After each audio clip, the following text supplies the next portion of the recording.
everyone and welcome to my channel Languages and More. In today's video we are going to start to learn Russian cases and we are going to start with the prepositional case. Learners of Russian very often consider Russian cases as a pure nightmare. But is it so bad? To learn them and to sound naturally, you need to know only two things: how to form them, the endings, and when to use them, their functions. In today's video, we are going to look at the formation of the prepositional case, and we are going to learn the three functions it performs. So let's start from the formation. Let's start from the masculine nouns. If a word ends in a consonant, then we need to add «е». For example, город ends in «д», we need to add «е», and we have «в городе». The prepositional case of город is «в городе».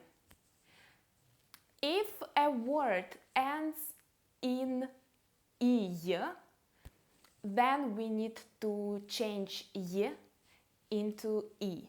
For example, санаторий ends in «ие», we need to change «е» into «и». В санатории. Now let's go to the feminine nouns. If a word ends in, for example, «а» or «я», then we need to change «а» or «я» into «е». For example, сестра ends in «а», we need to change «а» into «е», о сестре. If a word ends in «ия», then we need to change «я» into «и». For example, Мария, we need to change «я» into «и», and we have «о Марии». And if a word ends in soft sign, for example, «дверь», we need to change the soft sign into «и». «Дверь», на двери, «и». And if we have neuter nouns, if it ends in «о», for example, окно, then we need to change «о» into «е». На окне, окно на окне. If it ends in «е», for example, здание, then we need to change «е» into «и». В здании. As you see, there are many endings, so you need to think about whether the word is masculine, feminine, or neuter. You also need to remember these endings, but for the most part, it's many of them take «е», and «и», let's say there are less words which take «и», but you always need to analyze for the beginning every single case. So later on you'll be able to maybe even to have this intuition towards the endings. So you won't stop for every single case and analyze it. You'll have it already as patterns in your mind. So now let's go to the functions. The first function we are going to look at, it's the function of allocation. When we talk about the place we are in, for example, now imagine all different places you can be in. As for me, I can be in my room, for example. I can be in Moscow. I can be at school. Now let's look at how we can say these phrases in Russian. Here we talk about different locations. So we need to put these words, these nouns, into the prepositional case. So let's start from the first one. I'm in my room. Я в комнате. We have the word комната. It's a feminine noun. We need to change a into ye, and we get в комнате. Then the second one, я в Москве. I'm in Moscow. Moskva, it's feminine. It's a feminine noun as well, so we change a into ye, and we have я в Москве. And the last one, я в школе. I'm at school. Again, школа, it's feminine. We change R into ye. Я в школе. Let's take one masculine. Город, a city. And let's say я в городе. Город ends in a consonant. We need to add ye. Я в городе. Now think about the places you can be in and try to make sentences. Remember about the prepositional case you need to use. So the next thing, maybe look around yourself. What kind of things do you have around yourself? As for me, I have, for example, there are some flowers in my room. Again, we are talking about the location in my room. It's a location, it's the location. And then, for example, I have milk in my fridge. So there is milk in my fridge. Again, in my fridge. We need to say it using the prepositional case.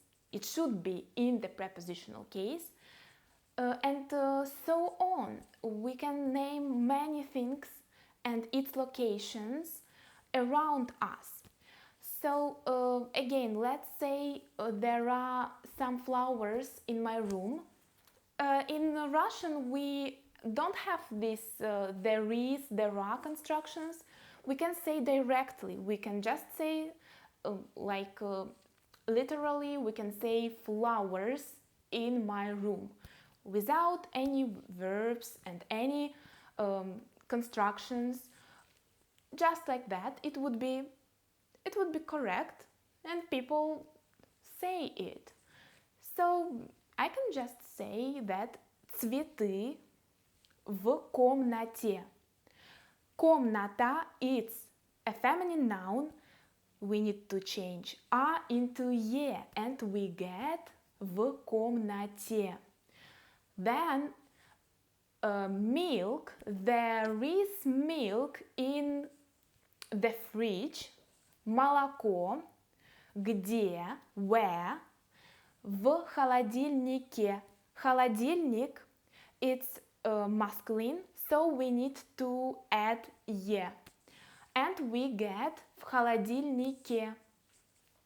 And so on. There are many places, and we often talk about places or objects which stay in some particular locations. So that's why every time you need to think or you need to talk about different locations. Plus to that, such common questions as where do you study, or where do you work, or where do you live, all of them you should answer using the prepositional case. So, for example, where do you study, где ты учишься? The possible answers can be в университете, в институте, в школе. So you see, университет, институт, школа, all these nouns took the ending "ye". Then, for the next question, where do you work? The possible где ты работаешь? The possible answers can be the following: в банке, в школе, в ресторане, and so on. So all the possible answers took again the ending "ye". And then the last question, where do you live? Again, for example, в Москве or в Париже or в Лондоне. Again, we see that all of them took the ending "ye". So this was about the first function, about the function of allocation. And now let's move on to the next function, the function of a vehicle. Try to remember what kind of names of vehicle do you know in Russian. For example, машина, автобус, then maybe поезд, самолет. When we talk about the, let's say, by what kind of vehicle do we go somewhere? In English, we say I go by metro, I go by car, I go by bicycle, etc. In Russian, in these cases, we always need to use the prepositional case. So let's start from the машина. It's a feminine noun, so I say я еду на машине. Then поезд. Я еду на поезде. Then, for example, самолет. На самолете. Велосипед. На велосипеде. And so on. We see that again, talking about vehicles, we need to use the prepositional case. Try to make your own sentences. Choose your favorite word: машина, самолет, поезд, велосипед, and try to talk about how do you get, for example, to your work, or how do you prefer to travel? By plane, by train, by car, by bus, etc. And now let's move on to the last function we are going to discuss in today's lesson, and it's a function of, let's say, object of thoughts or speech. So when we think about something, or we talk about something, or we dream about something, such verbs as talk, think, dream, after them we need to use the prepositional case. So talk, it's говорить, and it usually goes with the preposition о. So, говорить о, думать о, мечтать о. I think about, for example, I think about Moscow. I can say, я думаю о Москве. Again, Москва. And we changed the ending a into ye. О Москве. Or I dream about Paris. Я мечтаю о Париже. The same. Я думаю о Лондоне. I dream about London, etc. So you see that when we say that we think about, dream about, or talk about something, it's our object of speech or thoughts, then we need to use this prepositional case again. So let's sum up the things we've learned, and let's wrap it up a bit. So we learned three functions of the prepositional case and its formation, what is very important. So just try to remember the endings and the functions. For the beginning, let's remember these three functions. There are more, but it's good to be confident in these ones, and later on we would be able to continue to, let's say, immerse into these prepositions and its functions, its formation, to learn. But for now, it's important that you are confident in using this one. Once you are confident in using these ones, you can move on, and so on. So thank you, and see you in the next lessons. Bye bye.